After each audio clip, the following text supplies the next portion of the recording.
New York Liberty stars come to defense of Caitlin Clark.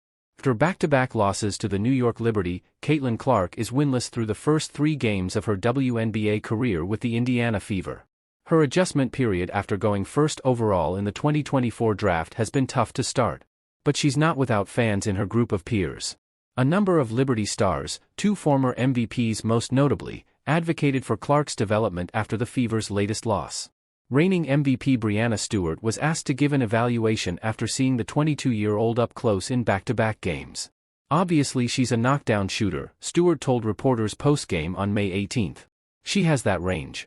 Obviously when you come into this league and you're a number 1 pick, everyone's going to know where you are on the court at all times. She's looking to make the pocket pass. That's going to be the growth of this team this season. Them figuring out what the right spots are, depending on what defenses are going to do. I think us up here, it's respect. She's a great player." Jonquel Jones, the 2021 MVP, offered her support on Clark too, saying the media has been too hasty to judge the young star. "I think the media needs to give her a little bit of grace and time to develop into a player," Jones told reporters. "She's learning every game as she's out there. Obviously her impact on this league is going to be tremendous and only grow as she matures. Just give her some time. Look at Kelsey Plum and how it was for her when she first came into the league and the player that she is now. Just give her some grace."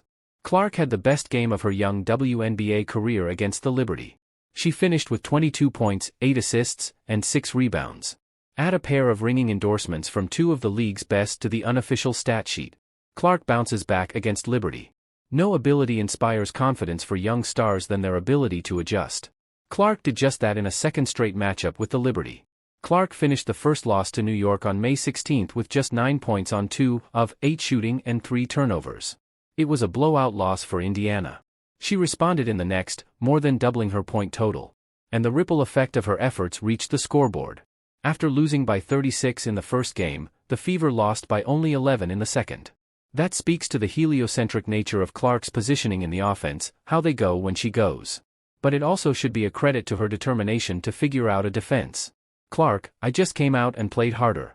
Clark's self-evaluation after 2 very different performances was a simple one.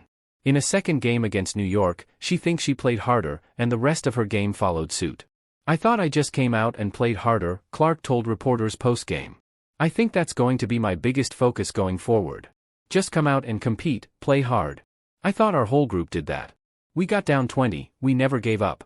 We always chipped away, made some runs. Just playing with an aggressive mindset." From a team standpoint, Clark credited the Fever's pace for their ability to stay competitive the entire game. "I think our pace, the way we move the ball up the floor, that's just hard to guard," Clark continued. "I thought it wore them out a little bit. But also caused a few matchup problems. We were able to get into a little bit of a flow in the beginning. I think just coming out, and playing fast, and playing hard, that's gonna be my biggest focus." To her point, Indiana scored 16 second-chance points in their latest loss. Compared to the 5 that they scored in the previous game, that's a clear-cut result of extra effort. Whatever worked for Clark and the Fever against the Liberty will need to remain a focus moving forward. The loss to New York was the most competitive of their first 3 games. As Clark continues to integrate into WNBA play, competitiveness will need to be a necessity, not a luxury afforded.